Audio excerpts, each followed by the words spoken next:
I just was at the pharmacy yesterday picking up a prescription, and the pharmacist, as I go to pick it up, she goes, oh, she starts shaking my hand, this woman, and she says, you gave strength to women, you empowered females. And I thought, wow, it's always sort of a surprise to me when women stop me and tell me that, but it happens a lot. It happens a lot. I've had police officers, female police officers, stop me and say, you're the reason I became a cop. Really? I'm like, wow. It happens all the time. I always knew that I was going to be an actress and a singer. Ever since I was a little wee child, 5, 6, 7, always knew. I'd finished doing a pilot for NBC and Cannell called Riptide. And I remember the day I wrapped that shooting schedule, I'd come home and there was a script on my doorstep, and it was Hunter. And I thought, what's this? And I went inside and I made a few calls and said, well, it's a pilot for NBC and Stephen Cannell. And I said, but I just did what does this all mean? Well, wound up doing it, and, the rest is history. Hey, you want to be my partner? What are you trying to do, mess up my action? When I first read the pilot as a whole, I really liked. I liked the show. I liked the energy in the show. I loved the fact that this woman was really strong, and she stood on her own and in her own place as a female. And I remember a dear friend of mine, Jack Scalia, was over maybe the next day. I said, I want you to read this. I have a really good feeling about this. What do you think? And he read it and he said, I think you're doing this. You have to do this. This is terrific. This is perfect for you. But the part was written for a woman who was 10 years older than I was at the time. So I thought, I don't know, so I did the hair and the makeup and kind of bucked it up a bit and dressed. I don't remember how I dressed. I think I dressed sort of like with suits and whatnot.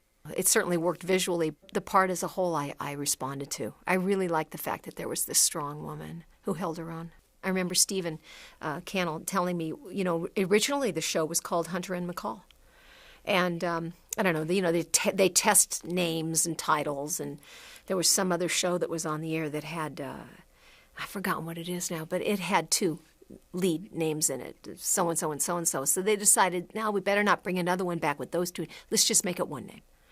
So the intention was always there to have these 2 people holding their own 50-50. And again, I think that's one of the key pieces that made the show a different kind of crime drama. I met with police officers, talked with them, and we certainly had an abundance of them on the set. So I was always able to get input that was accurate and make sure that everything was done correctly. You don't enter the room this way, or do you enter it this way so that you're hidden behind a jam? And if you're going to be shot, it goes for. There's a million technical variables that one had to learn to make sure that you were authentic. Initially, the hours were exceedingly long and very trying. It's very trying. And I have to say, your body doesn't know you're acting. So, there were these intense situations of violent situations that were exhausting. Were exhausting mentally, physically, and, spiritually. Energetically, you get worn out. And over time, I certainly learned how to pace myself. Often, in between scenes or, lunchtime, whatever, downtime, I would go off into my trailer and close the door. I certainly wasn't being antisocial. I was sleeping. I can fall asleep like that. I would just relax because I needed it. The first year, I think we went through 8 crews. I think the first season, we just went, it was so demanding, and we had all this changeover all the time. I remember that in town, the word was that working on the Hunter show was the hardest gig in Hollywood. I remember that distinctly. And I thought, yeah, it felt that way sometimes. It really did. I have to say, we had just some wonderful crews, wonderful people, lovely people, talented people, people that I genuinely looked forward to seeing every day. How nice is that? When you think about whatever your job might be, and you're going to go to work every day, and you think, oh, geez, I gotta go. Oh, so-and-so is going to be, I gotta go see him. And we had lovely crews, made it fun. Because, it's just as hard as it was for me or any of the actors. It's just as hard for the crew. They had to be there, too. The hours were demanding. They had to be very present just as well. So we had some great, great people.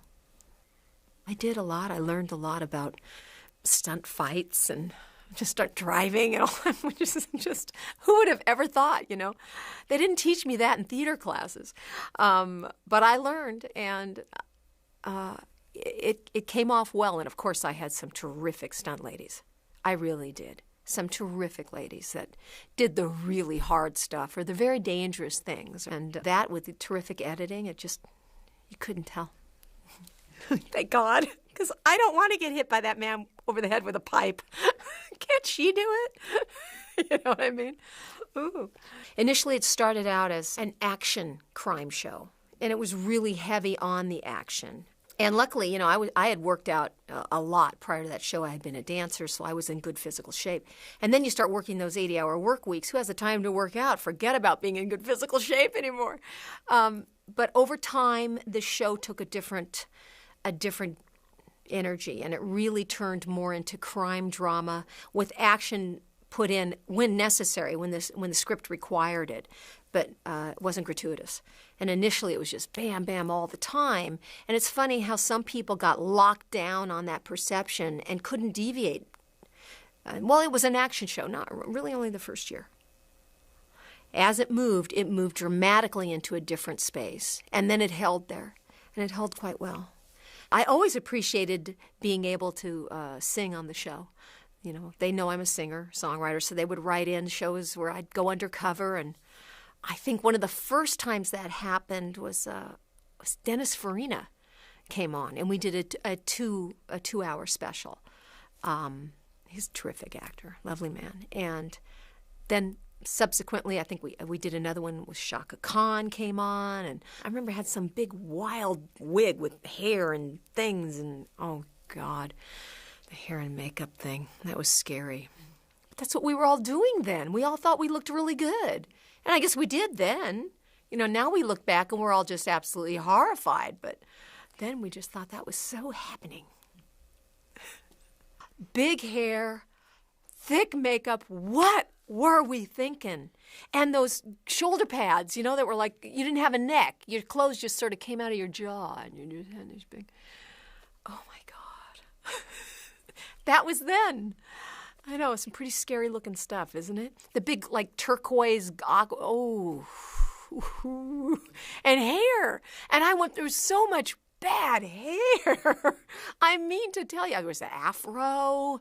It was really short. Once had these blonde streaks. Then I had this perm that wouldn't go away. It had a life of its own. And now I look back and go, oh, that's hideous. Someone should have shot me. Oh, gosh. And unfortunately, it's there on film forever. We all get to see it forever. There was a lot of, what do we do with her? I don't know, make her another hooker. My mother turned, what's my daughter come to?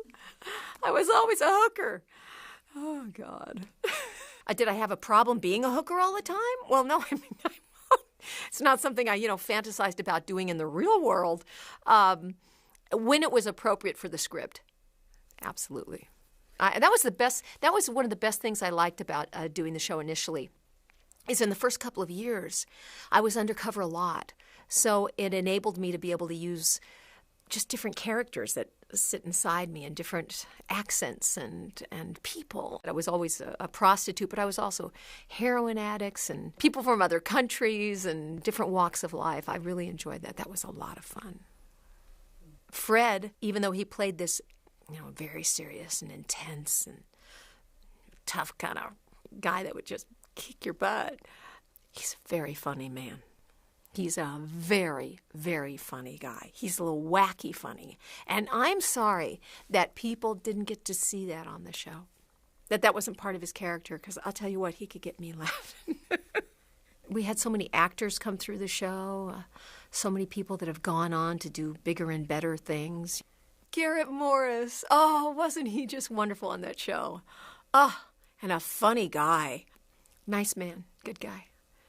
And then we had some wonderful captains that came through, certainly Bruce Davidson. And John Amos and Charlie Hallahan, wonderful Charles Hallahan, who unfortunately passed away way too early. Yeah, that's a loss certainly for his family as well as the acting community. He was a very talented man and a great guy. Great guy. Well, both Fred and I discussed the fact that we thought that the show should remain these two adults who are partners, who are friends, who are there for each other, but we don't have a sexually intimate relationship, because that's not what the show was about. It wasn't built that way. It wasn't conceived that way. It doesn't need to go that way. And it didn't for, many years. And then toward the end of its run, they decided, well, let's have a show where you two are not getting along. And we don't know why, but you're biting at this environment. There's something that's underneath the current that has yet to be resolved. These issues haven't come up, and we're sitting on them. And what exactly is it? So we go and talk to a counselor, and it's because we had an affair the year before, and we never finalized it. That was what that show was. It was handled well, but that's all it was, and then it didn't go any further from there. I'm half Native American, and my friend, who's also a terrific writer, Erin Conroy Lee, we wanted to create a story that brought Native American culture into a script. So what was happening at the time, and in some cases I'm sure it still is that there are Native American artifacts that are being stolen from archaeological sites and then black market sold for enormous sums. So that was the basis of the story. And, of course, there's a murder mystery entwined in it, and I had a great time directing that one, in particular because, co-wrote it, and that was, it was special for me for that. And I love directing that. I really like directing. I always have. Fred and I sat down and said, okay, you work with a lot of different directors that come through. Some of them work better than others with us and the crew. And you can recognize that pretty much out of the gate. And so after a period of time, the last 2-3 seasons, maybe at least 3 seasons, Fred and I just gave a list of the directors we would work with. And here are the people. These guys, they show up. They're on the money. They're talented. They bring something to the party. They're good people. They're pleasant to be with. They make the journey more fulfilling. So this is who we should work with. And ultimately, that's what happened. We would always move up and down the same list, and which made it nice, made it very nice.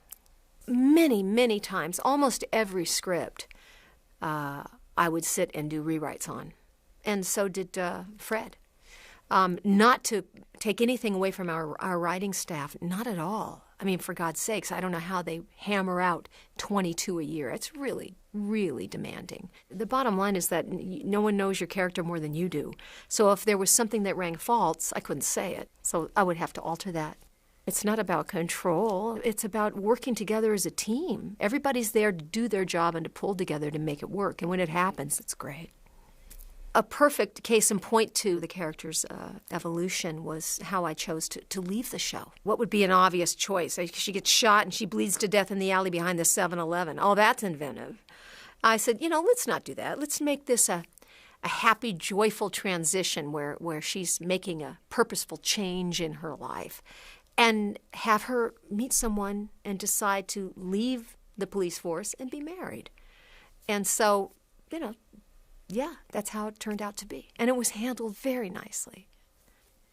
For the most part, looking back, I really grew up on that show. And so, aside from what I learned as an actress, writing, directing, aside from the technical things, some of the most important information from my time on that show was how much I learned about me and my personal internal growth during the whole arc of that period of time, because I really did, for all intents and purposes, grow up on that show. And I can look back and just think, what a wonderful, wonderful journey that was, and what an exciting and fun and funny and sometimes trying and difficult and painful and frustrating journey it was too. But all of those pieces came together to make it something that changed my life, and all for the better.